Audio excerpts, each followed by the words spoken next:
जय हिंद मेरे दोस्तों, आपका स्वागत है आपके अपने YouTube चैनल प्रीतम अकाडमी परिवार में। और मैं हूं सूरज कुमार। तो कैसे हैं आप लोग? आई होप कि आप लोग अच्छे होंगे, स्वस्थ होंगे और साथ ही साथ पढ़ाई करेंगे। हाँ, आज थोड़ा इंट्रो बाद में शूट किया जा रहा है, ठीक ना। तो ये आपका लेक्चर है, आगे चल के आपको सारा कुछ समझ में आ जाएगा, ठीक ना। तो आप लोग चाहते एक बार स्क्रीनशॉट ले लीजिएगा, क्योंकि बेटर होगा, क्योंकि मैंने एंड में स्क्रीनशॉट लेने का समय नहीं दिया हुआ है, ठीक ना। ठीक है, तो बेसिकली मैं क्या कर रहा था, जो हमारा क्लास 10 का मैथ का चैप्टर 1 वास्तविक संख्या चल रहा है, उसको आगे बढ़ाते हुए आज के इस वीडियो में हम लोग जो आपका चैप्टर 1 जो चल रहा था, उसका जो प्रश्नावली 1.3 है, उसका आज के इस वीडियो में हम लोग जो प्रश्न नंबर 1 और 2 है उसको कवर करेंगे। देन उसके बाद हम लोग प्रश्न नंबर 3 पर प्रोसीड करेंगे, ठीक ना। तो बेसिकली लेक्चर में बने रहे, ठीक ना। अच्छे से मैंने इसमें भी डिस्कस किया हुआ है, जिनको भी दिक्कत हुआ था 12 में और 13 में, लेक्चर नंबर 12 और 13 में समझने में, ठीक ना। 13 ही है शायद, या फिर यूं समझ लीजिए इससे पहले जो मैंने 2 लेक्चर लिया हुआ है उसमें जिनको डाउट हुआ होगा वो यहां से देख ले, सारा डाउट क्लियर हो जाए, क्योंकि मैंने इसमें भी बहुत अच्छे से बारीकी से बताया हुआ है। और आई होप कि आप लोग डीपीपी बना रहे होंगे। अगर डीपीपी के बारे में नहीं पता आप लोग को कि क्या है भाई, जो नए बच्चे जुड़े होंगे उनको नहीं पता होगा, तो डिस्क्रिप्शन में एक छोटा सा लिंक मिलेगा, DPP download video link touch कीजिएगा, ठीक ना। तो एक छोटा सा वीडियो आएगा, उसमें सारा कुछ बताएगा कि डीपीपी क्या है, कैसे डाउनलोड करना है, क्या करना है, सारा कुछ समझ में आ जाएगा। तो देख लीजिएगा। तो चलिए क्लास को स्टार्ट करते हैं। तो बेसिकली हम लोग प्रश्न नंबर 1 से स्टार्ट करते हैं। देखिए हमारा प्रश्न नंबर 1 में सेम हम लोग क्या करेंगे, कॉन्ट्रडिक्शन मेथड बोला जाता है इसको, यानी कि सीधा सीधी बोलो तो विरोधाभास के मेथड से हम लोग इसको बनाएंगे, ठीक ना। इसमें क्या होता है, आपको पता है कि √5 एक अपरिमेय संख्या है, इसको हम लोग परिमेय मानते हुए आगे बढ़ेंगे। और आप लोग को आगे बढ़ते बढ़ते यानी सॉल्व करते करते एक टाइम ऐसा आएगा कि जो आप लोगों ने माना हुआ है, ठीक ना, आप लोगों ने क्या इसको परिमेय माना हुआ था, वो चीज विरोध कर देगा। कहने का मतलब ये है कि आप इसको कितनों भी परिमेय मान लो ना जी, लेकिन ये गुण तो हमेशा परिमेय का शो करेगा ना। यानी दूसरे वर्ड में मैं बोलूं तो जब आप इसको परिमेय मानोगे और जब इसको सॉल्व करोगे तो कुछ दूर में जाने के बाद ये परिमेय का गुण फॉलो करना छोड़ देगा, क्योंकि ये अपरिमेय है।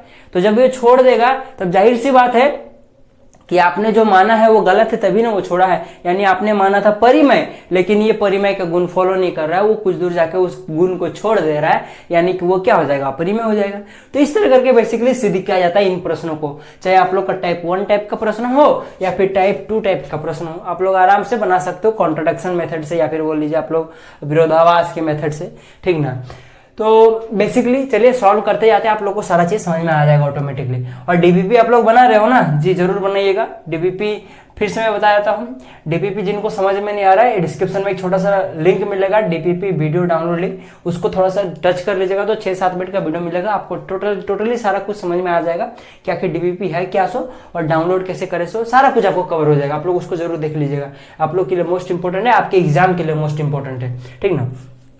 तो चलिए क्लास को स्टार्ट करते हैं। तो इस टाइप के मेथड के लिए जैसा कि मैंने बोला, हम लोग जो चीज है उसको हम लोग उल्टा मान लेते हैं। अब सॉल्यूशन करते हैं, ठीक ना। यहाँ पे परिमेय है, मैं इसको अपरिमेय है, इसको मैं परिमेय मान लूंगा। तो ये करूंगा, माना √5 एक परिमेय संख्या। आज थोड़ा स्पीड बढ़ूंगा, ठीक ना। परिमेय मैंने एक एक चीज उस क्लास 12 और 13 में बताया, आप लोग जरूर देख लीजिएगा। माना √5 एक परिमेय संख्या है, ठीक ना, संख्या है, आप लोग इसको परिमेय मान लीजिए। अब परिमेय मानिएगा, यानी कि जाहिर सी बात है, इसीलिए जो आपके पास जो √5 होगा उसको आप लोग P/Q के रूप में जरूर लिख सकते हो। और आपको पता है कि परिमेय संख्या का एक गुण होता है कि जो P और Q यहाँ पे मौजूद है, ये परिमेय संख्या अगर होगा तो Q = नॉट 0 होना चाहिए। साथ ही साथ आपको मैंने बहुत अच्छे से एक्सप्लेन किया हुआ था कि P और Q जो आपके पास सहभाज्य होता है, और सहभाज्य है यानी कि वो ऑटोमेटिकली आपका क्या हो जाएगा, पूर्णांक हो जाएगा। पर लिख देता हूं मैं, चलिए, ताकि आप लोग को थोड़ा आगे चल के समझने में दिक्कत ना हो, ठीक ना। और ये Q = नॉट 0 है और P और Q पूर्णांक है तथा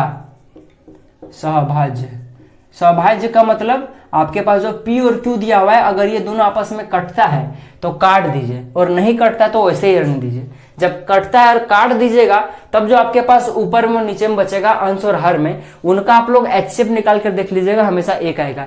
या फिर आप लोग ऐसा केस लेते हो जिसमें दोनों ना कटे, P और Q ना कटे, तो देख लीजिएगा जो चीज मौजूद है आपका अंश और हर में, वो ऑटोमेटिकली उनका HCF 1 आएगा। यानी अदर वर्ड में मैं बोलूं तो कोई भी परिमेय संख्या आपके पास है तो वो डायरेक्टली बोलिए या फिर इनडायरेक्टली बोलिए, उनका जो P और Q है वो हमेशा सहभाज्य होता है। थोड़ा सा मैं एग्जांपल दे देता हूं, अगर मैं 4/2 लिखूं तो देख सकते हो ये कटेगा, 2 1 2 2 दूना 4। अब जो यहाँ पे क्या बचा, 2/1 बचा। इन दोनों का आप लोग HCF निकालो, 1 बचेगा। फिर यूं बोलो कि उभयनिष्ठ गुणनखंड 1 बचेगा, तो वो क्या होता है, सहभाज्य होता है। देख सकते हो 2 और 1 सहभाज्य हो गया, ठीक ना। यानी कि 4/2 ये परिमेय संख्या जो है ये किसी न किसी रूप में देखिएगा सहभाज्य होगा ही। अगर एक ऐसा एग्जांपल ले लो जो ना कटे, जैसे 9/2 लिख दूं, देखिएगा 2 का पढ़ा में 9 नहीं कटता, कटता है पॉइंट में आएगा, पर पॉइंट की बात नहीं कर रहे हैं, ठीक ना। पूर्णांक आना चाहिए, गोटा गोटी आना चाहिए, कटेगा नहीं कटेगा। तो आप लोग 9 और 2 का HCF निकाल कर देख लो, या फिर उभयनिष्ठ गुणनखंड देख लो, 1 आएगा यानी HCF इसका 1 आएगा, यानी सहभाज्य होगा। तो डायरेक्टली बोलिए या फिर इनडायरेक्टली बोलिए, प्रत्येक परिमेय संख्या आपका सहभाज्य होता है। तो बेसिकली मैंने वही चीज यहाँ पे लिखा हुआ है, और सहभाज्य होगा यानी ऑटोमेटिकली P और Q पूर्णांक होगा। वही चीज मैंने लिख दिया हुआ है कि Q = 0, P और Q पूर्णांक है तथा सहभाज्य है। ये चीज मैंने लिख दिया। ये लिखना मोस्ट इंपॉर्टेंट है, कंपलसरी है, ठीक ना, क्योंकि आप लोग √5 को परिमेय संख्या के रूप में माने हो। अब √5 को आप लोग परिमेय संख्या के रूप में माने हो, तो यानी कि जो परिमेय संख्या का प्रॉपर्टी होता है वो सारे को √5 फॉलो करेगा। तो प्रॉपर्टी को यहाँ लिखना पड़ेगा ना, क्योंकि आगे चल के √5 यही इन्हीं प्रॉपर्टी में से कुछ प्रॉपर्टी को ये फॉलो नहीं करेगा। क्यों? क्योंकि ये ऑटोमेटिकली ये पता है आपको कि परिमेय संख्या नहीं है। तो भाई परिमेय संख्या मानने से क्या होगा, उसका रूल फॉलो थोड़ी ना करेगा ये। तो ऐसा करके आप लोग आगे चल के सब कुछ समझ में आ जाएगा। थोड़ा देखते जाइए, और फुल वीडियो अच्छा से समझना है तो उदाहरण जो मेरा लेक्चर 12 है और जो मेरे पास 13 पढ़ा हुआ है उसको जरूर जाकर देख लें, ठीक ना, सारा कुछ क्लियर हो जाएगा। अब देखिए, अब इसको थोड़ा सा हेर फेर कर देते हैं, आपको सॉल्यूशन तो आता ही होगा। हम लोग क्या करते हैं, Q को उधर ले आते हैं, तो क्या हो जाएगा √5 Q/P, ठीक ना। तो P को थोड़ा इधर लिखना थोड़ा अच्छा लगता है दिखने में, तो रहने दीजिए, कोई भी दिक्कत नहीं है, पर हम इधर कर देने से क्या होता है, थोड़ा सा अच्छा लगता है, ठीक ना। तो इसलिए क्योंकि इधर सिंगल दिखता है, इधर डबल दिखता है, यानी कि इधर एगो वर्ड दिख रहा है, इधर देख सकते हो आपके पास क्या दिख रहा है, 2 वर्ड दिख रहा है, √5 और Q या P। तो जब भी सिंगल दिख रहा है थोड़ा दिखने में अच्छा लग रहा है, सीधा सीधी बोलो, और कोई दिक्कत नहीं, ठीक ना। ऐसा हो गया। अब क्या करेंगे, हम लोग दोनों तरफ स्क्वायर करते हैं, ठीक ना। आपको मैंने बहुत अच्छे से बताया हुआ था, दोनों तरफ वर्ग करने पर। अब जब दोनों तरफ वर्ग कर दीजिएगा तो आपके पास P का वर्ग क्या हो जाएगा, P का स्क्वायर बराबर आपके पास क्या हो जाएगा, √5 Q का स्क्वायर क्या होगा आपके पास, आपको पता है √5 Q का स्क्वायर, सबसे पहले √5 का स्क्वायर होगा तो 5 हो जाएगा, और Q का स्क्वायर Q स्क्वायर ही रहेगा, यानी सीधा सीधी मैं डायरेक्ट लिख देता हूं 5Q का स्क्वायर। यहां तक आप लोगों ने लिख लिए। अब आप लोग क्या कीजिए, 5 को फिर से इधर ले आइए, ठीक ना। तो आपका ये क्या बनेगा, P का स्क्वायर बटे 5 बराबर Q का स्क्वायर। थोड़ा सा मैं इधर लिख दूंगा, थोड़ा अच्छा लगेगा। इधर जो होता है, इधर थोड़ा सिंगल वर्ड लिख देने से अच्छा होता है, जैसे कि मैंने यहाँ पे बताया आपको। थोड़ा सा इधर आप लोग लिख दीजिए, थोड़ा सा अच्छा लगेगा देखने में। Q स्क्वायर को इधर लिख दीजिए, उसके बाद आप लोग क्या कीजिए, P स्क्वायर बटे 5 इधर लिख दीजिए, थोड़ा बेटर लगता है दिखने में, ठीक ना। देखने में अच्छा लग रहा है कि इधर सिर्फ Q स्क्वायर है, यहाँ पे P स्क्वायर भी और 5 भी, यानी कि 2 डिजिट है, यहाँ पे सिंगल डिजिट है। थोड़ा इधर दिखने में अच्छा लगता है जब सिंगल डिजिट इधर होता है। तो बेसिकली मैंने इधर पहले लिख दिया, आप लोग को आपकी मर्जी, आप लोग उधर भी लिख सकते हो, ठीक ना। अब इसको आप लोग क्या कीजिए, समीकरण 1 मान लीजिए, ठीक है। यहां तक हमारा काम क्लियर हो गया। अब आपको यहां पे सोचना पड़ता है, ठीक ना। आपको पता है कि P और Q क्या पूर्णांक है, तो जब Q पूर्णांक है यानी कि Q का स्क्वायर भी पूर्णांक होगा। मैंने बहुत अच्छे से बताया था, ये एक प्रमेय है, प्रमेय बोल लीजिए या प्रमेय जैसा ही समझ लीजिए कि कभी भी आपका कोई भी पूर्णांक, अगर कोई भी पूर्णांक है आपका, तो उस पूर्णांक अगर वर्ग कीजिएगा तो वो भी एक पूर्णांक ही आएगा। एग्जाम्पल देख सकते हो, 2 एक पूर्णांक है, 2 का स्क्वायर 4 भी एक पूर्णांक होगा। कोई भी एग्जाम्पल उठा के देख लीजिए, कोई भी पूर्णांक का स्क्वायर हमेशा पूर्णांक ही होता है। तो यानी कि Q स्क्वायर क्या होगा, एक पूर्णांक होगा। अब यहाँ पे गौर करके देखिए, ठीक ना, कि जब Q स्क्वायर एक पूर्णांक हो गया, ये क्या हो गया, Q स्क्वायर जब एक पूर्णांक हो गया तो ये क्या हो गया आपके पास, एक पूर्णांक हो गया, ठीक। अब यह बीच में बराबर है, तो आपको पता है कि बराबर का मतलब क्या होता है कि इस साइड में जितना चीज है सेम इसी साइड में होगा। अगर ये वाला काला है तो ये वाला भी काला होगा, ये वाला अगर अभाज्य संख्या है तो ये भी अभाज्य संख्या होगा। बराबर का मतलब ये होता है कि सब कुछ समान, ठीक ना। तो अगर Q स्क्वायर पूर्णांक है यानी कि जाहिर सी बात है P स्क्वायर बाय 5 भी पूर्णांक होगा। जी हाँ, क्योंकि इधर वाला पूर्णांक है तो इधर वाला पूर्णांक होगा, क्योंकि बीच में बराबर है। अब एक चीज बताइए हमको, पूर्णांक का मतलब क्या होता है, गोटा गोटी वैल्यू, जैसे कि हो गया 1 हो गया, 2 हो गया, 3 हो गया, 0 हो गया, -1 हो गया, -2 हो गया। तो फिलहाल आप लोग माइनस वाला कंसीडर ना करें, कर भी सकते हैं, कोई गारंटी, कोई जरूरी नहीं है, पर कंफ्यूजन ना हो इसलिए फिलहाल माइनस वाला भूल जाइए। पर है तो गोटा गोटी ही वैल्यू ना, क्या हो माइनस लग गया तो बेसिकली पूर्णांक का मतलब क्या होता है, गोटा गोटी वैल्यू। तो P स्क्वायर बटे 5, ये क्या आपके पास P स्क्वायर बटे 5, ये कब पूर्णांक के बराबर होगा, क्योंकि आपको पता है कि P स्क्वायर बटे 5 पूर्णांक है, क्योंकि इधर पूर्णांक है तो बराबर के इधर भी पूर्णांक पूर्णांक ही होगा। यानी ओवरऑल मैं बोलूं तो पी स्क्वायर बटे 5 आपको पता है कि ये किसके बराबर है, पूर्णांक के बराबर है। तो आप बताइए पी स्क्वायर बटे 5 कब पूर्णांक होगा, कब गोटा गोटी वैल्यू आएगा? तब आएगा जब पी स्क्वायर जो है ये 5 से पूरी तरह से कट जाए। यानी कि अगर मैं बोलूं, अगर मान लीजिए पी का वैल्यू आपके पास 2 है तो पी स्क्वायर बटे 5 मतलब 2 स्क्वायर बटे 5, इसके हिसाब से मैंने ये लिख दिया। तो 2 का स्क्वायर क्या हो जाएगा, 4 बटे 5। ये पूरी तरह से कटता है, नहीं कटता है, यानी कि इसका वैल्यू पूर्णांक नहीं आएगा, पॉइंट में आएगा। तो पॉइंट वाला तो पूर्णांक होता नहीं, यानी कि आपके पास पी का एक ऐसा वैल्यू रखना पड़ेगा जो 5 से पूरी तरह कट जाए। जैसे कि आप लोग यहाँ पे 5 रख के देखो, 5 पी की जगह पे रख दो तो 5 का स्क्वायर हो जाएगा, बटे में 5 हो जाएगा। 5 का स्क्वायर क्या हो जाएगा, 25, बटे में 5 आ जाएगा, 5 25। आप देख सकते हो कि 5 जब इस पी स्क्वायर को, या फिर यूं बोलो 5 स्क्वायर को, या फिर यूं बोलो कि 5 जब पी स्क्वायर को पूरी तरह काटता है तभी वो पूर्णांक आता है। यानी सीधा सीधी आपको पता चलेगा कि क्यू स्क्वायर पी स्क्वायर बटे 5 तभी पूर्णांक होगा जब 5 पी स्क्वायर को पूरी तरह से काटेगा। ये चीज आपको समझ में आ गया? तो मैंने वही चीज यहाँ पे लिख दिया हुआ है, थोड़ा थोड़ा मैं एक्सप्लेन करके ही चल रहा हूँ ताकि आप लोग को दिक्कत ना हो। तो आपको समझ में आ गया कि क्यू स्क्वायर तो भाई ऑलरेडी एक पूर्णांक है, अब ये बराबर है और इधर तब पूर्णांक हो सकता है जब 5 जो है वो पी स्क्वायर को पूरी तरह से भागा दे दे। तो वही चीज मैं यहाँ पे वर्ड में, लैंग्वेज में लिख रहा हूँ, ठीक ना? आप लोग थोड़ा गौर से देखिए मैं क्या लिखूंगा। चूंकि आपके पास क्यू और P जो है, आप 5 को लिखो ना लिखो बात बराबर है, क्या बोल रहा है अभी समझ में आ जाएगा बस। Q और P एक पूर्णांक है, एक पूर्णांक है, पूर्णांक है। अब आप लोग देख सकते हो यहाँ पे Q भी है, P भी और 5 भी है, 3 को डिजिट यहाँ पे मौजूद है। तो आपने यहाँ पे 5 को भी क्यों नहीं लिखा? अरे भाई 5 ऑटोमेटिकली एक पूर्णांक है, कोई भी अंधा आदमी अगर बोल दो ना 5 तो बता देगा पूर्णांक है, क्योंकि इसको लिखने की जरूरत नहीं, इसके पास खुद आइडेंटिटी पता है इसको, मतलब इसके पास आधार कार्ड है कि मैं पूर्णांक हूं। लेकिन Q और P में कंफ्यूजन है, तो बस यहाँ पे लैंग्वेज में वही चीज लिखा जाता है जिसमें कंफ्यूजन होता है। तो आपको थोड़ा दिक्कत हो सकता है समझने में कि Q पूर्णांक है कि नहीं, P पूर्णांक है कि नहीं, तो उसके लिए मैंने यहाँ पे लिखा हुआ है। आपको पता है कि P और Q पूर्णांक है तो मैंने सिर्फ उसको लिखा हुआ है, क्योंकि P और Q में ही कंफ्यूजन होगा बच्चा को, 5 में कंफ्यूजन नहीं होगा क्योंकि ये पूर्णांक है ऑटोमेटिकली, ये सब में प्रॉब्लम होगा।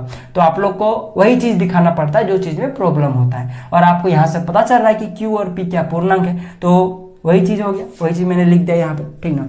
अब आपको पता हो गया कि Q और P पूर्णांक है, यानी कि आपको क्या पता चला, इसीलिए Q का स्क्वायर भी एक पूर्णांक होगा, जैसा कि मैंने बोला पूर्णांक होगा। Q पूर्णांक है भाई तो Q का स्क्वायर भी पूर्णांक होगा। अब यहां तक समझ में आया? यानी कि आपको क्या समझ में आया? यानी देखिए जो मैं वर्ड में बोल रहा हूं वही चीज मैं सेंटेंस में लिख रहा हूं। ये चीज आप लोग तब कर पाइएगा, आप बहुत सारे बच्चों को दिक्कत होता है कि मैथ में सर लिखे कैसे, कहा चूंकि क्योंकि, इसलिए सब का यूज कैसे करें। तो आप लोग जो बोल रहे हो उसी फॉलो में बहते जाओ, जिस नदी में आप लोग बह रहे हो उसी नदी के धारा के साथ बहते जाओ, आपको ऑटोमेटिकली समझ आएगा। कहने का मतलब ये है कि आपके माइंड में जो लग रहा है कि ये सुटेबल है बस उसी को डाल दीजिए, कोई इसका हार्ड एंड फास्ट रूल नहीं है, कोई रॉकेट साइंस नहीं है, जो आपका मन में आता है, जो लग रहा है कि सही है वही लिख दीजिए। यहाँ पे यानी लिख सकते हो, अर्थात लिख सकते हो, आप लोग जो आपको सूटेबल लग रहा है वो लिख सकते हो, आप लोग अतः लिख सकते हो, आपकी मर्जी, जहां पे जो सूट हो रहा है वहां पे डाल सकते हो। तो वो कब पता चलेगा आपको? जब आप लोग बहुत सारा क्वेश्चन सॉल्व कीजिएगा तब। तो आपको क्या पता चला कि जब Q स्क्वायर पूर्णांक है यानी कि P स्क्वायर बटे 5 भी एक पूर्णांक होगा, P स्क्वायर बटे में 5 भी एक। देखिए मैंने जो चीज आपको समझाया वही चीज मैं यहाँ पे लिख रहा हूं, पूर्णांक होगा। अब आपको पता है कि P स्क्वायर बटे 5 कब पूर्णांक होगा, इसीलिए आपको क्या पता चल गया कि जब P स्क्वायर 5 से भाज्य है, ये फिर भाज्य होगा, आप लोग लिख सकते हो भाज्य होगा, ये भाज्य होगा, ठीक ना?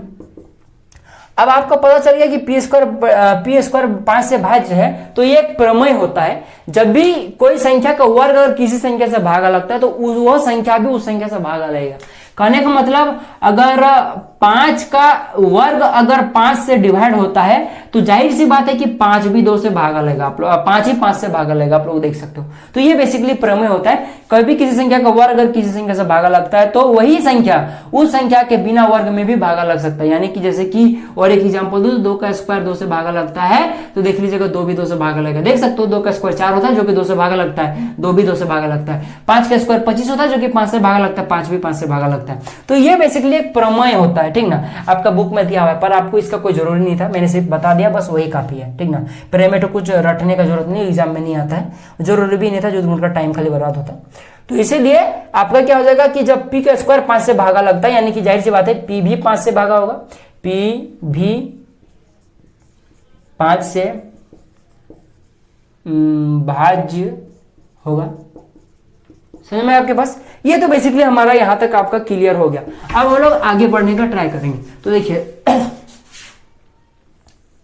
हम लोग आगे बढ़ते हैं। यहां तक आपको समझ में आ गया। अब आपको पता चला कि जो P जो है आपका 5 से भागा लगता है, यानी कि जब आप लोग P को भागा दोगे 5 से, यहाँ पे देखिए मैं क्या कर रहा हूँ। अब हम लोग क्या करेंगे, माना, ठीक ना, माना जब P 5 से भागा लग रहा है तो जरूर से जाहिर सी बात है कुछ ना कुछ वैल्यू आएगा। क्या वैल्यू आएगा? ये भी एक पूर्णांक होगा। आपको पता है कि ये पूर्णांक होगा, क्योंकि आपको पता है P²/5 एक पूर्णांक होगा, यानी कि जाहिर सी बात है कि आपके पास P² को 5 भागा देगा, तो जाहिर सी बात है कि P को भी 5 भागा देगा, यानी कि आपका क्या पता चलेगा कि ये एक पूर्णांक होगा, क्योंकि P²/5 एक पूर्णांक है तो P/5 भी एक पूर्णांक होगा, ठीक ना। तो वही चीज यानी कि P/5 भी क्या हो जाएगा, एक पूर्णांक होगा। तो पूर्णांक को मैं क्या मान लू, मैं पूर्णांक को चलिए x मान लेता हूं और यहाँ पे लिख दीजिएगा, यहाँ पे लिख दीजिएगा x एक पूर्णांक है। कैसे पता चला आपको? मैं फिर से रिपीट कर देता हूं, पूर्णांक है, मैं फिर से रिपीट कर देता हूं। देखिए आपके पास P²/5 अगर पूर्णांक है आपके पास, मान लीजिए पूर्णांक है, ठीक ना, तो जाहिर सी बात है P/5 भी पूर्णांक होगा। क्यों? क्योंकि P²/5 अगर 5 से भागा लग रहा है तो P भी 5 से भागा लगेगा। अब भागा लग जाएगा यानी कि गोटा गोटी वैल्यू आएगा, यानी कि ये क्या हो जाएगा, पूर्णांक हो जाएगा। तो यही बेसिकली छोटा सा कॉन्सेप्ट था।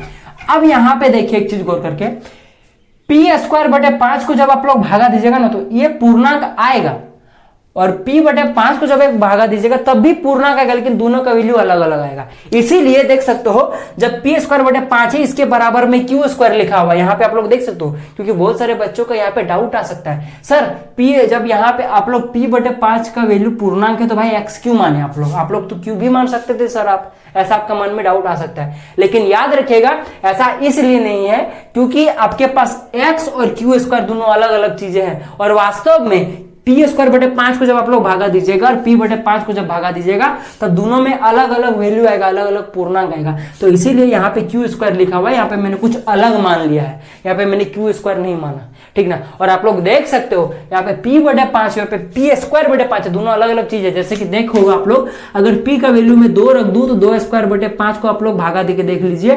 चलिए थोड़ा आसानी के लिए काम कर लेता हूं, मैं 5 मान लेता हूं, ठीक ना। 5 के स्क्वायर को 5 से भागा देके देख लीजिए, जो कि ये चीज ठो में है, ये चीज ठो है, ठीक ना। और ये चीज ठो अगर आप 5 को 5 से भागा देके देख लीजिए, सेम चीज है, किसी संख्या के स्क्वायर को भागा दीजिए और उसी संख्या को भागा दीजिए, देखिएगा दोनों पूर्णांक आएगा लेकिन अलग अलग वैल्यू आएगा। देखिए ये 1 आएगा, इसको भागा देके देखिएगा 5 आएगा। तो यानी कि देख सकते हो वैल्यू अलग अलग है। तो इसीलिए यहाँ पे Q का स्क्वायर है, यहाँ पे मैंने x माना हुआ, यानी कि अलग चीज माना हुआ है, यहाँ पे मैंने Q² नहीं माना हुआ है। तो डाउट आता है बच्चा का, सर यहाँ P/5 यहाँ भी P/5 है तो आपने Q² क्यों नहीं माना? यहाँ पे पूर्णांक होगा तो Q² क्यों नहीं लिखा, x क्यों लिखा? तो क्योंकि वैल्यू अलग आता है। समझ में आ गया आपके पास? अब चलिए, ऐसे तो मैंने पूरा डीपली ऐसे भी यहाँ बता ही दिया, ठीक ना। तो बेसिकली P/5 क्या हो जाएगा, x एक पूर्णांक है, ठीक है भाई। अब यहाँ पे एक काम कीजिए, थोड़ा सा 5 को उधर भेज दीजिए, तो क्या आएगा आपके पास, P आ जाएगा 5x। बाकी आप लोग वहां भी देख लीजिएगा तो अच्छा से आपका समझ में आ जाएगा, यानी कि लेक्चर नंबर 12 और 13 को जरूर देख लीजिएगा। तो इसको आप लोग क्या कीजिए, समीकरण नंबर 2 मान लीजिए, आगे चल के आपको एक काम देगा, ठीक ना। तो इसको फिलहाल समीकरण नंबर 2 मान लीजिए। अब क्या कीजिए आप लोग, P का मान समीकरण 1 में रखने पर देख सकते हो, यहाँ पे समीकरण 1 में अगर P का वैल्यू रख दो जो कि आपके पास 5x है, तो आपके पास क्या आएगा, देख सकते हो यहाँ पे Q का स्क्वायर आएगा, बटे में P का वैल्यू हम लोग क्या रखेंगे, 5x रख देंगे। और देख सकते हो यहाँ पे P का स्क्वायर है, यानी कि यहाँ पे 5x का स्क्वायर हो जाएगा, बटे में यहाँ पे 5 आ जाएगा। आप थोड़ा सा इसको सॉल्व कीजिए। तो जब इसको आप लोग थोड़ा सा सॉल्व कीजिएगा, मैं यहाँ पे थोड़ा जगह बनाने का कोशिश कर रहा हूँ क्योंकि आगे चल के थोड़ा और लिखना पड़ सकता है, ठीक ना।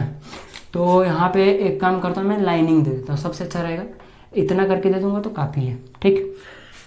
यहाँ से लिखना है, ठीक ना।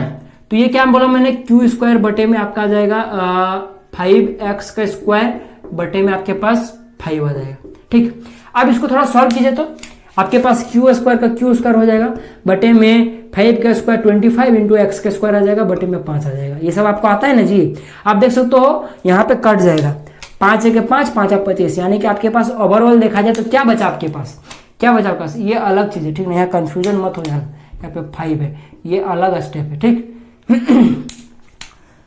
यहाँ पे आ जाएगा Q का स्क्वायर बटे में ये क्या हो जाएगा, 5x² बच गया। अब आप लोग यहाँ पे एक चीज गौर करके देख सकते हो, आप लोग एक काम करो कि आपका जो यहाँ पे 5x है, इसको आप लोग इधर भेज दो, मतलब 5x नहीं, 5 को इधर भेज दो, ठीक ना। तो एक पास क्या हो जाएगा, q² बटे में 5 बराबर x²। थोड़ा दिखने में अच्छा लग रहा है तो x² को मैं इधर लिख देता हूँ, थोड़ा अच्छा लगता है दिखने में, इसलिए मैं यहाँ पे x² बराबर q² बटे 5 हो जाएगा, ठीक। अब यहाँ पे आप लोग को गौर करना है, ठीक ना। सेम वही प्रोसेस हम लोग लिखेंगे। आपको पता है कि x क्या है, एक पूर्णांक है, x² भी पूर्णांक होगा, तो ये पूर्णांक है तो इधर वाला संख्या भी पूर्णांक होगा। कब होगा, जब q² 5 से भागा लगेगा। चीज आपको समझ में आ गया। तो वही चीज सेम यहाँ पे जो मैंने लिखा हुआ है उसको मैं यहाँ पे लिख दूंगा। चूंकि x एक पूर्णांक है इसीलिए x² भी एक पूर्णांक होगा। साथ में लिखते चलिएगा तो कंफ्यूजन नहीं होगा, ठीक ना। यानी या फिर अर्थात लिख सकते हो आप लोग, q² 5 भी एक पूर्णांक होगा, ठीक है जी। यहां तक समझ में आ गया आपके पास। अब q² बटे 5 पूर्णांक होगा तो इसका मतलब आपको क्या समझ में आ गया कि इसीलिए q² 5 से भाज्य या फिर विभाजित है, ठीक ना, भाज्य है। अरे बाबा आप कुछ भी लिखो, बस इतना याद रखना कि एग्जामिनर को आपका वो लैंग्वेज समझ में आना चाहिए। इसीलिए q भी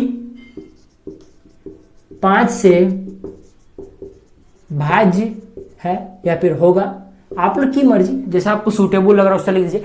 q² 5 से भाज्य है या फिर होगा लिख देता हूं, चलिए ठीक रहेगा, थोड़ा दिखने में लगेगा, सुनने में एक जैसा, ठीक ना, होगा। तो अब आपको सेम वही प्रोसेस आपको पता चलेगा कि q 5 से भागा लगता है, ठीक ना, q 5 से भागा लगता है। यानी कि आपको लिख सकते हो, माना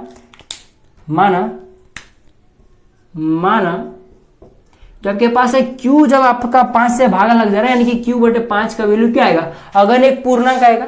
अब यहाँ पे सेम वही कॉन्सेप्ट देख सकते हो, यहाँ पे q बटे 5 यहाँ पे है और यह q² बटे 5 है, तो मैं q बटे 5 को यहाँ पे मैं x² नहीं लिख सकता, क्योंकि आप लोग बोलेगा सर यहाँ भी तो q बटे 5 बराबर x² है, तो यहाँ x² क्यों नहीं लिखोगे, क्योंकि इसका वैल्यू अलग आएगा। q² बटे 5 का वैल्यू अलग आएगा, q बटे 5 का वैल्यू अलग आएगा। तो भले ही x² पूर्णांक है और यहाँ पे जो आएगा वैल्यू q बटे 5 को वो भी एक पूर्णांक होगा, लेकिन वैल्यू अलग होगा, तो इसीलिए मैं यहाँ पे x² नहीं मान सकता, यहाँ पे मैं दूसरा कुछ मानूंगा। चलिए मैं यहाँ पे y मान लेता हूँ, आपकी मर्जी। एक बच्चा का डाउट आया था यहाँ पे कि सर यहाँ पे अपने एक पहले वाला जब मैंने वीडियो में x1 यहाँ पे मैंने x2 माना था, तो आप क्या बोले थे सर क्या मैं यहाँ पे दूसरा कुछ मान सकता हूँ? जी हाँ, आपकी मर्जी, एनीथिंग कुछ भी मान सकते हो ABCD में, बस अंदर इतना रखिएगा जो चीज यहाँ पे मौजूद है उसको मत मान लीजिएगा। जैसे आपके पास P Q है ये सब मत मान लीजिएगा, बाकी आप लोग X Y Z आप एनीथिंग कुछ भी मान सकते हो, K मान सकते हो, ठीक ना, आपकी मर्जी।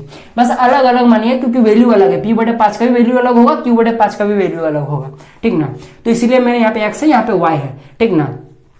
तो माना q बटे 5 बराबर y, ठीक ना, और आप लोग लिख दीजिए, यहाँ पे लिखना कंपलसरी है, y एक पूर्णांक है, ये लिखना बहुत कंपलसरी है, पूर्णांक है, ठीक ना, ऐसे करके लिख दीजिएगा, ठीक। मैंने एक एक चीज बहुत बारीकी से बताया हुआ है, y एक पूर्णांक है, ठीक ना। तो आप थोड़ा सा हेर फेर कर दीजिए तो क्या आएगा आपके पास, q = 5y आ जाएगा। अब आप लोग क्या कीजिए, इसको इक्वेशन नंबर हम लोग 2 तक मान चुके हैं ना, अब 3 मान लेते हैं इसको, इक्वेशन नंबर 3। अब बस हमारा काम खत्म। आप लोग देखिएगा कि बुक में पता है आप लोग का यहाँ 3 स्टेप गायब कर देता है, ये 3 स्टेप गायब कर देता है बुक में। आप लोग देखिएगा जनरली आपके बुक में ये 3 स्टेप गायब कर देता है, यहाँ पे 3 स्टेप और ये 3 स्टेप गायब कर देता है, डायरेक्ट यहाँ से लिखता है।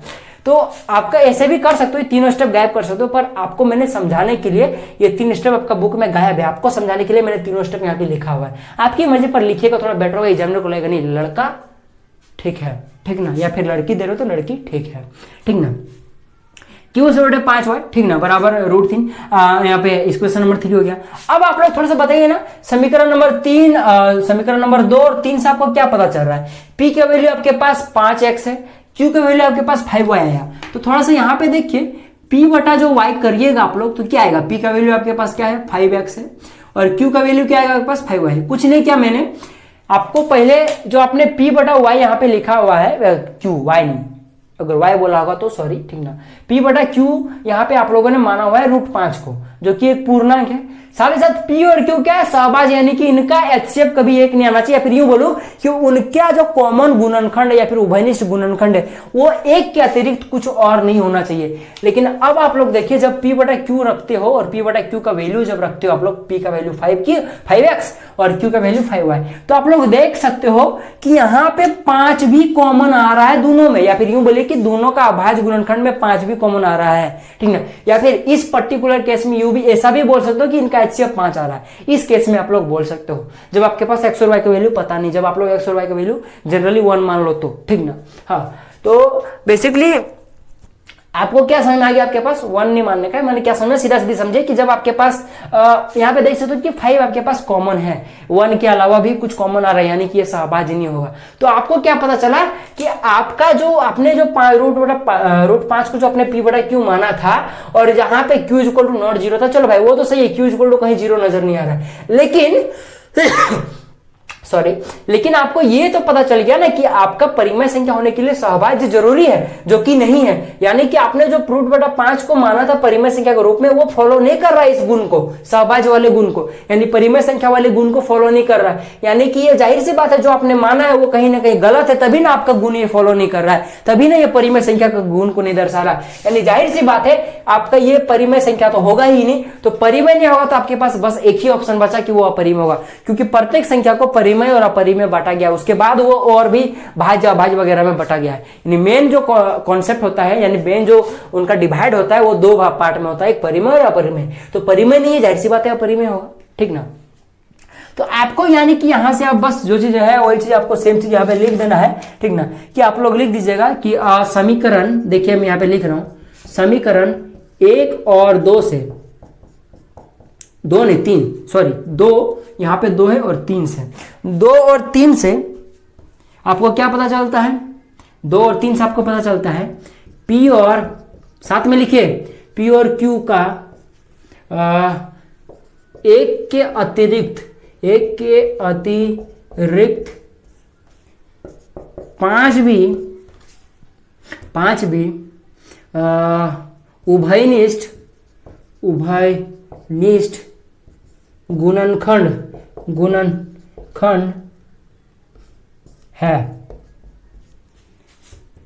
है, ठीक ना।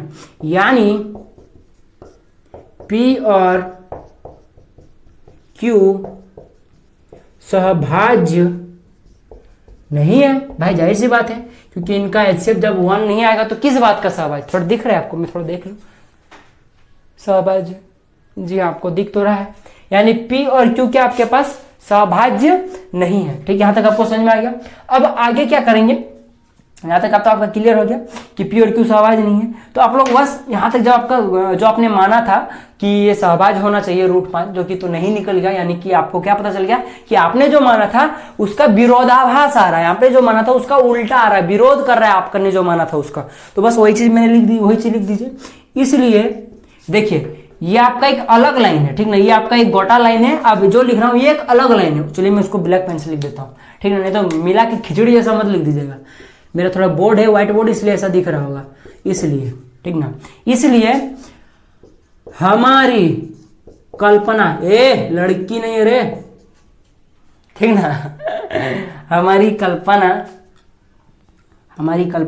सही लिखे जी, हाँ, कल्पना का थोड़ा देख लीजिएगा, यहाँ तो हटा नहीं जी, यहाँ लिख देता हूं, विरोधाभास होता है, विरोधाभास लिख दीजिए। फिर यूं लिख दीजिए कि हमारी कल्पना गलत साबित होती है, या फिर यूं लिख दीजिए हमारी कल्पना का विरोध हो रहा है।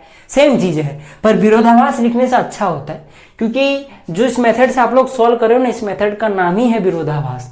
तो जो चीज है वही चीज लिखना थोड़ा अच्छा लगता है, ठीक ना। विरोधाभास होता है, अतः, अब ये एक अलग लाइन है, ठीक ना, अतः रूट का 5 एक अपरिमेय संख्या है, अपरिमेय संख्या है। तो इस तरह करके आपको क्या करना है, बेसिकली इन क्वेश्चंस को बनाना है। तो चलिए हम लोग 2 नंबर के प्रश्न पर आते हैं, ठीक ना। देखिए, सिद्ध कीजिए कि 3 + 2 × √5 एक अपरिमेय संख्या है, जैसा कि मैंने बोला था ये टाइप 2 का प्रश्न है, ये थोड़ा आसानी से बनेगा, ठीक ना।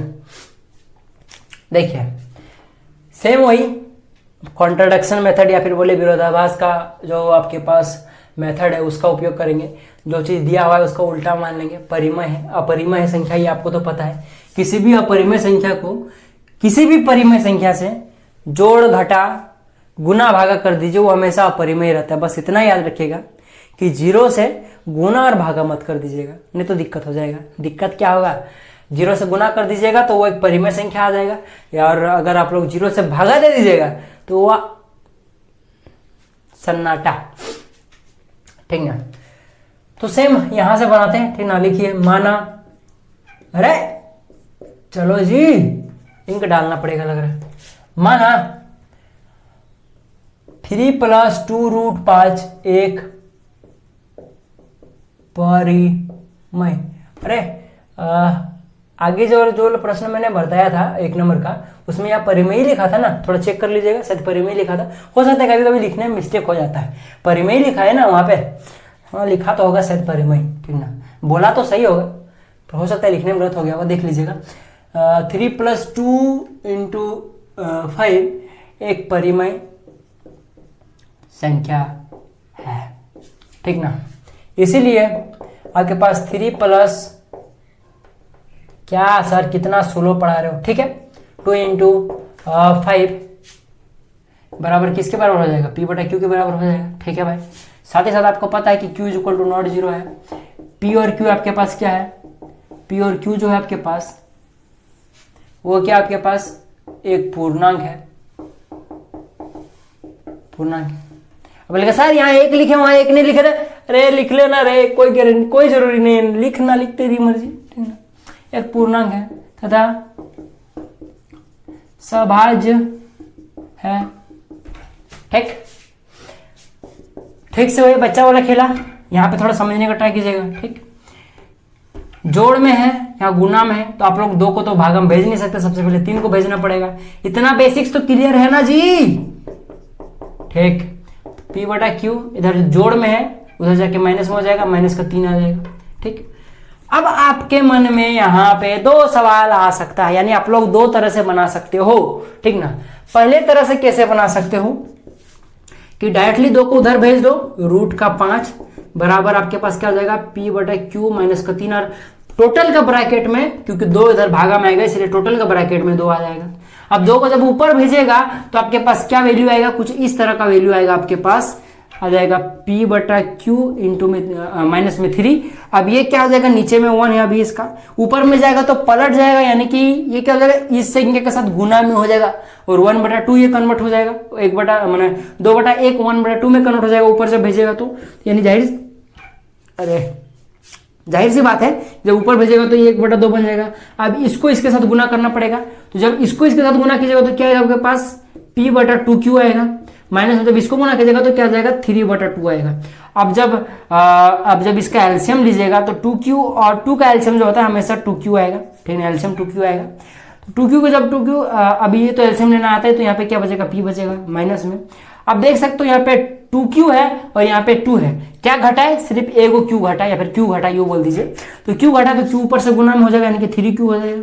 यहाँ नहीं समझ में आया, हमको पता है ये वाला एलसीएम बच्चों को समझ में नहीं आता है, तो आप लोग क्या कीजिएगा, दूसरा तरह से बनाइए। देखिए ये इस तरह करके आप लोग बना सकते हो, ये तो आपको मैंने घेर के रख दिया, ये चाहे आप लोग इस तरह करके बना लो भाई, ठीक, चाहे आप लोग इस तरह करके बनाओ। देखिए सिंपली से सबको समझ में आएगा। देखिए आपके पास यहाँ पे 2 है, ठीक। सबसे पहले इसका एलसीएम लेके इसको छोटा कर लीजिए, सॉर्ट आउट कर लीजिए। तो जब इसका एलसीएम लीजिएगा नीचे में एक Q आएगा, तो यहाँ पे P माइनस का आपके पास क्या बचेगा, Q, हाँ 3Q बचेगा, ठीक। अब 2 को उधर भेजिए तो क्या जाएगा, √5 बराबर क्या जाएगा, P माइनस 3Q बटे में Q, ठीक ना, बटे में Q। अब ये क्या हो जाएगा, 2 भागा में आएगा, इनके होल का यहाँ पे नीचे में Q हो जाएगा, बटे में 2 आ जाएगा, ठीक।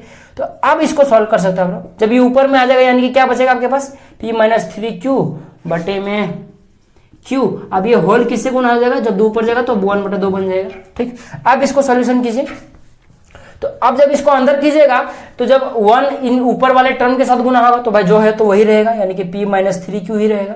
बटे में नीचे सिर्फ 2 आ जाएगा, 2q आ जाएगा। तो ये थोड़ा आसान होता है इससे समझने में, ठीक ना। तो इस तरह करके आप लोग को बनाना है। अब बराबर में क्या आपके पास √5 है, ठीक ना। बराबर में क्या आपके पास यहाँ पे क्या है √5 है, ठीक ना। अब आप लोग क्या कीजिए, इसको इक्वेशन नंबर 1 मान लीजिए, ठीक। इसको इक्वेशन नंबर 1 मान लीजिए। अब सेम वही प्रोसेस, ठीक ना, सेम वही प्रोसेस। आपके पास पता है कि P और Q क्या एक पूर्णांक है, यानी कि आपके पास P - 3Q भी एक पूर्णांक होगा और 2Q भी एक पूर्णांक होगा।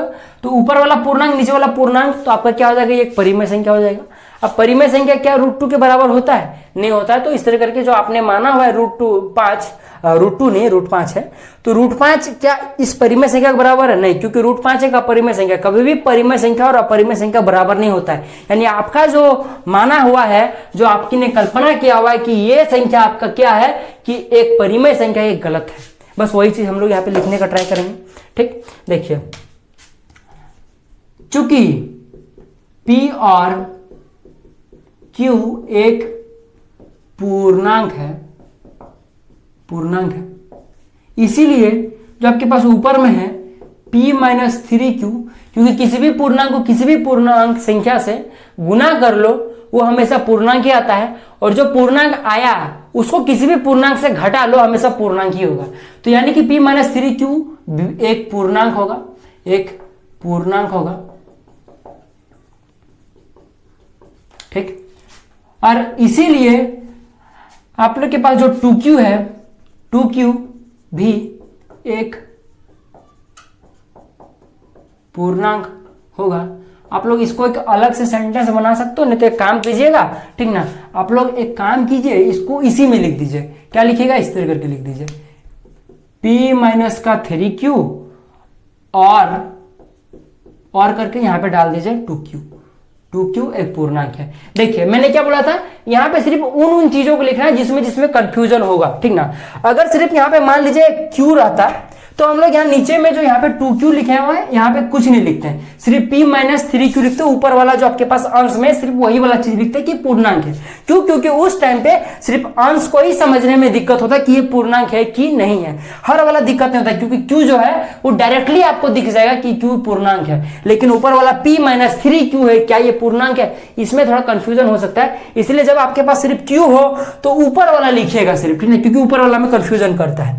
अब बाय द वे मान लीजिए थोड़ा सा पलट के होता, मान लीजिए इस तरह करके होता, ऊपर में P देते थे ना, मान लीजिए नीचे में 3, मान लीजिए नीचे में इसी तरह कुछ भी 3Q रहता, मान लीजिए इस तरह करके, ठीक है, मान लीजिए मानने में क्या आता है। तो इस टाइम पे इस केस में क्या करते हैं आप लोग, नीचे वाला यहां पे लिखते हैं ना कि ऊपर वाला, क्योंकि P तो डायरेक्टली दिख रहा है कि पूर्णांक है, लेकिन नीचे वाला डायरेक्टली नहीं दिख रहा है। तो जो वाला डायरेक्टली नहीं दिखेगा सिर्फ वही वाला लिखिएगा, यहाँ पे ज्यादा मत लिखिएगा, ठीक। अब यहाँ पे रियल लाइफ में देख सकते हो, ऊपर में भी कंफ्यूजन है, नीचे में भी कंफ्यूजन है। इसीलिए हम लोगों ने क्या किया, अंश वाला भी लिखा और हर वाला भी लिखा हुआ है। अगर हर वाला में कंफ्यूजन नहीं होता तो नहीं लिखते, अगर अंश वाला में कंफ्यूजन नहीं होता तो अंश वाला नहीं लिखते, लेकिन जिसमें कंफ्यूजन होगा बस उसी वाला लिखते। लेकिन इसमें तो दोनों में कंफ्यूजन है तो दोनों वाला लिखेंगे, बात बराबर है। बस वही चीज मैं कर रहा था। तो यहाँ पे 2Q को भी समझने में थोड़ा दिक्कत है, क्या ये पूर्णांक होगा जी, तो इसीलिए ऐसा जब भी माइंड में सोचो तो डायरेक्टली उसको लिख दीजिएगा। जहां जहां पे कंफ्यूजन हो बस वहां लिखिएगा, ज्यादा मत लिखिएगा, ठीक ना। तो ये क्या हो जाएगा, पूर्णांक होगा। यानी जब आपके पास P - 3Q बटे 2Q है, एक परिमेय संख्या बोलिए, या फिर संख्या होगा या फिर परिमेय होगा, बात एक ही है, ठीक ना, होगा, ठीक ना। अब यहां पे लिखिए समीकरण एक से हमें ज्ञात होता है कि जो आपके पास √5 एक परिमेय संख्या है जी, ज्ञात होता कि नहीं, क्योंकि आपको पता है कि इधर वाला संख्या परिमेय है और बीच में बराबर है, यानी कि इधर वाला भी परिमेय होगा। तो मैंने वही चीज यहां पे लिख दिया, समीकरण एक समय ये ज्ञात होता है। लेकिन हम जानते हैं भाई, हम जानते हैं ये एक अलग लाइन है जी, ये एक अलग लाइन है, हम जानते हैं, ठीक ना, हम जानते हैं √5 एक अपरिमेय संख्या है, ठीक ना। इसलिए हमारी कल्पना का विरोधाभास हो रहा है या फिर होता है, हो रहा है। ये एक अलग लाइन होता है, ये एक अलग लाइन लिखा हुआ है। अतः 3 + 2√5 एक अपरिमेय संख्या है। तो ये मियाँ आज का क्लास समाप्त होता है। आपको समझ में आ गया? थोड़ा सा रिपीट कर दूं, इसको मैंने P/Q के रूप में मान लिया, तो P/Q मानने से होता है नहीं ना, उसका जो प्रॉपर्टी उसको भी तो लिखना पड़ेगा ना। प्रॉपर्टी क्या होता है? Q = ≠0 होता है, PQ क्या होता है? पूर्णांक होता है, साथ ही PQ सहभाज्य होता है। उसके थोड़ा सा सॉल्व किया हम लोगों ने, सॉल्व करने के बाद क्या √5 P - 3Q बटे में 2Q आया। ठीक है, हाँ ठीक है, हाँ। तो उसके बाद क्या होगा? थोड़ा स्पीड नहीं, आराम से, ठीक ना। उसके बाद P और Q क्या है? एक पूर्णांक है, ठीक, आपको पता है। तो जाहिर सी बात है, जब PQ पूर्णांक है, ऊपर वाला पूर्णांक होगा, नीचे वाला भी पूर्णांक होगा। क्योंकि दोनों में कंफ्यूजन लग रहा है कि भाई पूर्णांक होगा कि नहीं, तो इसलिए मैंने अंश वाला भी लिख दिया, हर वाला भी लिख दिया। अगर ऐसा होता है कि सिर्फ अंश वाला में कंफ्यूजन होता तो सिर्फ मैं अंश वाला लिखता। अगर सिर्फ ऐसा होता है कि हर वाला में कंफ्यूजन है तो सिर्फ मैं हर वाला लिखता, लेकिन दोनों में कंफ्यूजन है इसलिए मैंने दोनों को लिख दिया। ठीक, अब यानी कि आपको क्या पता चला कि ये जो आपके पास आया है ये क्या जगह परिमेय संख्या हो जाएगा। तो समीकरण 1 से हमको क्या पता चला कि ये वाला परिमेय यानी कि ये वाला परिमेय होगा, क्योंकि बीच में बराबर है। तो हम लोगों को क्या पता चला समीकरण 1 से कि हमें क्या होता है कि √2 क्या है? एक परिमेय संख्या है। लेकिन हमको पता है कि √5 जो है एक परिमेय संख्या है। तो क्या कभी भी कोई अपरिमेय संख्या किसी परिमेय संख्या के बराबर हो सकता है? नहीं हो सकता। यानी कि हम लोगों ने जो माना वो गलत है, यानी कि क्या हो जाएगा? हमारा विरोधाभास हो रहा है। मतलब जो हम लोगों ने माना है उसका विरोधाभास हो रहा है। यानी कि जाहिर सी बात है, जो हम लोगों ने माना है वो कहीं ना कहीं गलत है, और गलत है यानी कि जो हम लोगों ने माना है वही गलत है। तो क्या गलत है कि हम लोगों ने इसको परिमेय मान लिया, यही हम लोगों की सबसे बड़ी गुनाह है। तो यही चीज है कि लास्टली क्या लिख दिया कि अतः जो यह हमारा परिमेय संख्या नहीं है, या परिमेय संख्या नहीं, आप लोग लिखो अतः यह परिमेय संख्या नहीं है, फिर यू लिख दीजिए अतः यह अपरिमेय संख्या है। समझ में आ गया? बहुत 2x के स्पीड में देखते हो ना, मजा आया? ठीक ना। तो इस तरह के बेसिकली आप लोगों को बनाता। हाँ, थोड़ा मोड़ा हंसी मजाक होना चाहिए। मेरा क्लास लेंदी होता है, लेकिन जो देखता है वो बोलता है सर अच्छा है, ठीक ना। तो चलिए अगले क्लास में मिलते हैं। तो तब तक के लिए पढ़ते रहें और मचाते रहें, साथ ही साथ DPP को जरूर सॉल्व कीजिएगा। ठीक।